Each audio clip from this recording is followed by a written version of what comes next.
Hey guys, what's up? So today I have some replays that didn't quite make it into the showcase, and I mean, as you can see, there are a lot. And real quick, I do want to explain why there are so many replays. Like, obviously some of these were in the showcase, but the reason I have so many is because I was really excited about this deck, and the Gravekeeper one that's highlighted right now is the first replay I'm going to show you guys, and it's the first replay that I actually got with the deck. It was actually the first duel with the deck. So right after this, I was like, oh my gosh, this is really, special. I didn't really know what I was doing, but I was still able to pull out, this type of win. And I got used to it, so I was saving everything, and then I actually got into the junk doppel and the the Laval duels back to back, and I also got into a Fable duel. And like, obviously I won the junk doppel against the junk doppel player, I won against the Laval player. The Fable duel is another story that's actually saved in here somewhere for a few reasons, and I will show that. That'll probably be the last duel. But yeah, I was really just excited that something that I didn't necessarily create, like I said somewhere, I don't remember where, I got the idea off another video, but like this deck, and like as it is right now, was my creation, or at least I consider it mine. So I was really excited to say, oh, look at all this that my deck can do. So I was a little excited about it, I'll just say that. So we'll get into the first duel, which is against Gravekeepers. Now the first, like, how I open with this is kind of like, it's a common theme, I guess. It's how I open up a lot.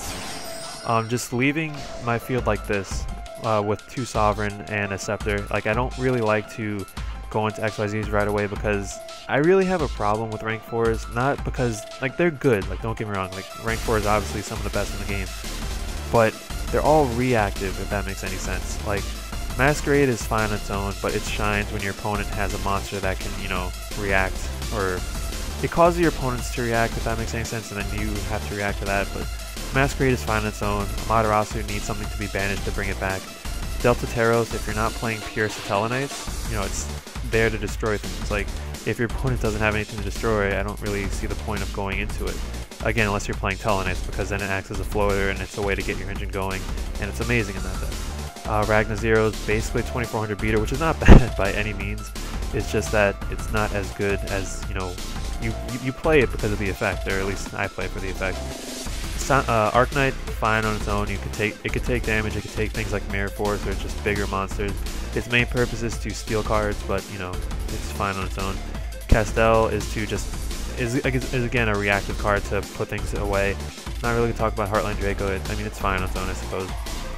Exciton is your equalizer. It's how you get back in the game, but if your opponent doesn't have anything on the field, you can't really do anything about that. Tsukiyomi and Laval Chain are definitely good on their own, if that makes any sense. Like, they're probably the best, or like, Laval Chain is the best opening move this deck can have. Like, if you go to your turn 1, Laval Chain, to me, is the best opening you can have, as long as you have like Zombie World to take advantage of it, because then you just set up everything. And then Abyss Dweller is, obviously to respond to your opponent's grave. And as you can see, at this point, I did not have Cowboy, but that does change later. So yeah, I just leave it like this. And also, I don't like to play Zombie World if I open it if I haven't seen what my opponent's playing. If that makes any sense.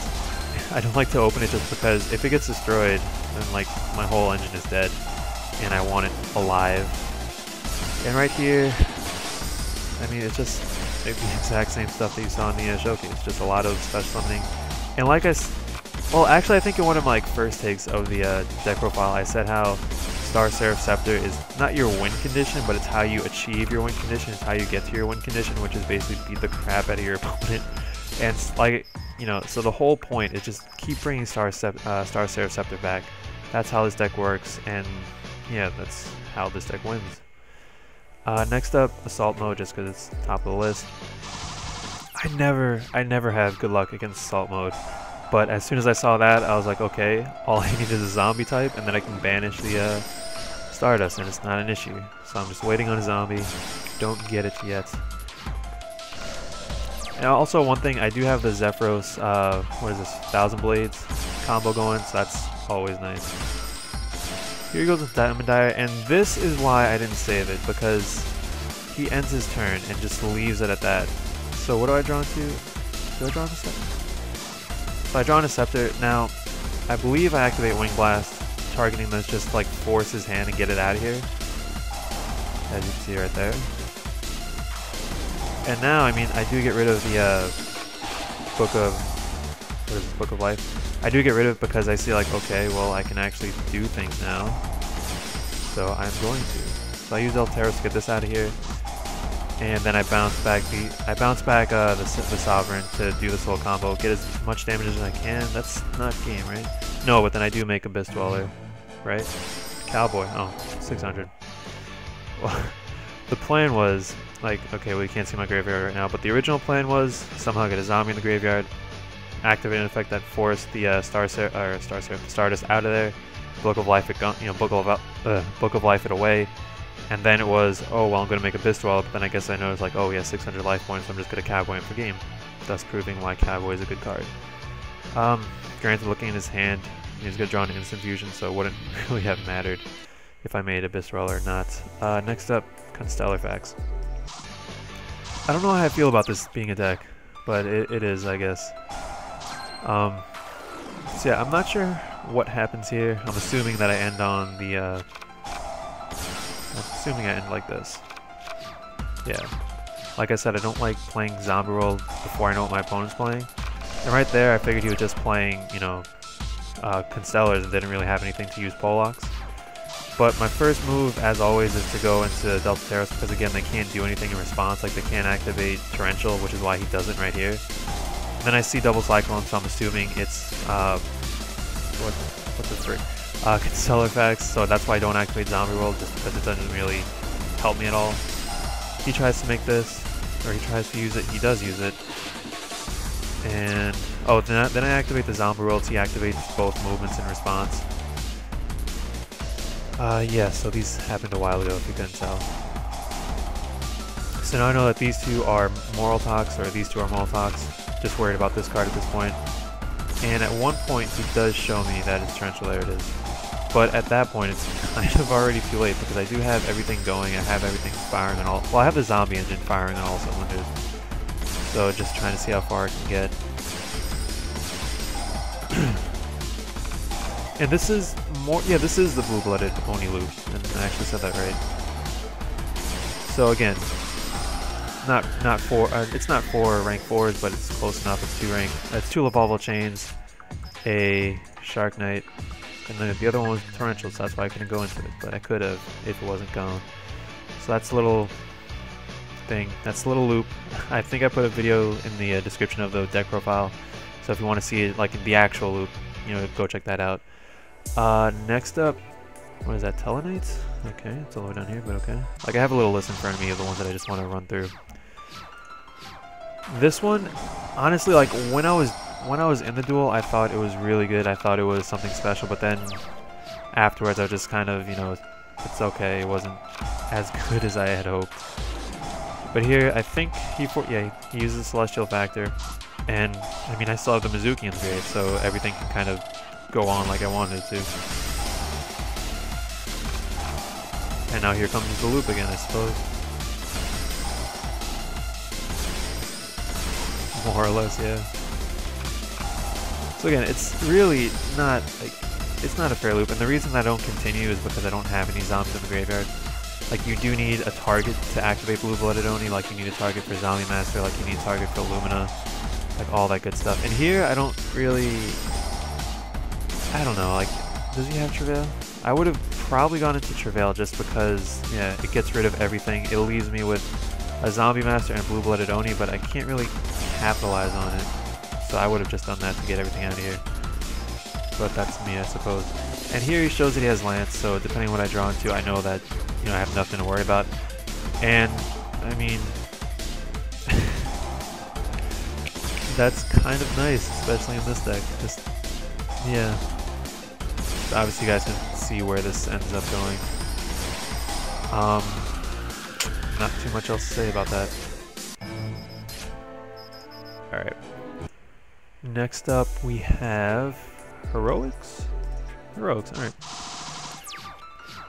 What happens this duel? Oh, this duel, I get Lavalval Chain first turn, I leave it at that, and he summons this thing, and then uses like this card, and then he calls it a turn.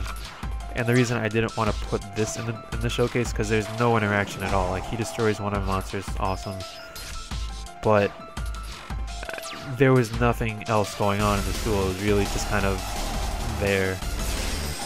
I mean, I know that happened in some of the duels in the showcase, but I didn't want there to be too many of those just because, okay, like, I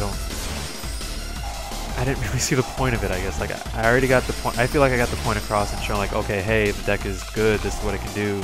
And I didn't want to just, like, shove it in your face all the time, like, hey, look at what this can do. It can spam the field when there's no traps or anything to stop it. Because, I mean, there's nothing going on in this field, so I don't know, it just wasn't as good as I would have liked it to be. That sounds so cocky, I apologize. But yeah, that's that. What's up next? Spirit. Sylvan's is the last one. So the reason I didn't keep this one is because of this.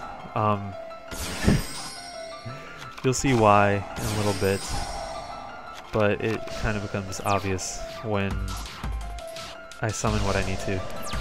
So yeah, he sets 2 things, and again, obviously I'm set to go into Deltateros, so I don't see why not. He has 2 back row, I can get rid of them. Very simple. And here's kind of what I was talking about earlier, where I talked about the deck profile. I still can use Deltateros next turn, or if I have another blue-blooded Oni come out, I can use it again just by using the Sovereign, I suppose, on Deltateros. And obviously there's no reason to, I can get a search off the Scepter, but... And this is why I just didn't really care to use this, because he survives this turn. I mean, I don't know what he can do. He can Call the Haunted. Well, I mean, I did have Call the Haunted, and I'm assuming... Okay, so he wastes 2,400 points of life. So he wastes 2,400 on that. He would have what, 45? So yeah, he would have survived. I mean, I could have used Book of Life earlier. Could I have? I don't even know if I could have used Book of Life earlier, just because, I mean, the targets in my graveyard, if I remember correctly, are Sovereign, Blue-Blooded Oni, and those might have actually been there just because I was detaching things with Masquerade, so I'm not sure I had a target. Last up, or not last, but next up we have Sylvans, and the only reason, well, there are 2 reasons, if I remember this duel correctly, is because of this card. Not because, I mean, first off, he leaves his field open, I'm pretty sure. Like, once I saw Summoner Monk and Zombie World and an extra spell, I was pretty sure that the duel was over. But with Fraps, like the way that this program works, I guess, if you open up Fraps while you're recording in Dev Pro, the fields don't show up, which is why the showcase was all like that. I figured that out like halfway through recording. I was like, oh, well, I should probably re-record the ones that have Zombie World in the background just to get rid of them.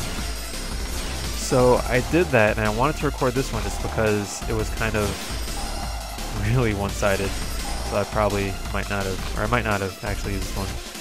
But when he activates Sylvania, the board is clear, but then when I activate Zombie World, my board has Zombie World and his board is clear. So that was just kind of very weird, and I just didn't want to have that around.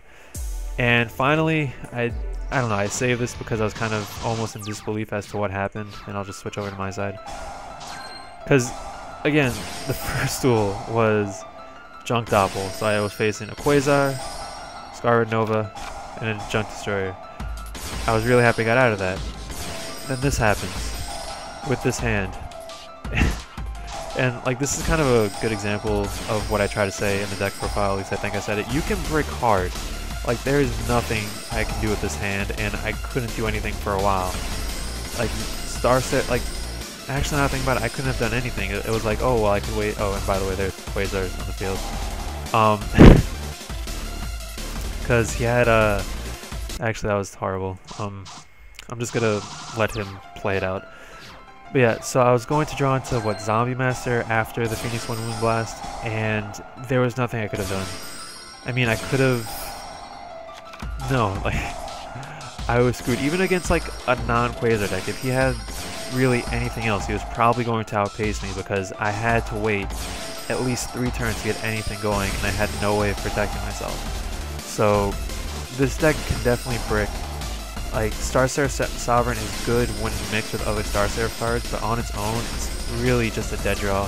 Zombie Master needs zombies to work. Same can be said for Blue-Blooded Oni. You need things to get other things going. Like, you need certain conditions to be met to get other certain cards going. And I don't know how I feel about, like, when it works, but when it doesn't, it really, really, really doesn't.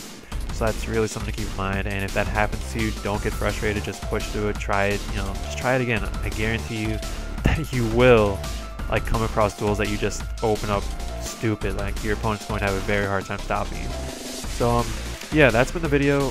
Hopefully it's not as long as I think it is. I don't really have a timer on me anymore. So hopefully you guys enjoyed. I'll talk to you next time with possibly something Box of Friends related. Don't know if that interests anyone, but I've actually come across something that's very interesting to me, and I've really been enjoying it so far. So hopefully you guys look forward to that. And I'll talk to you later. Later, guys.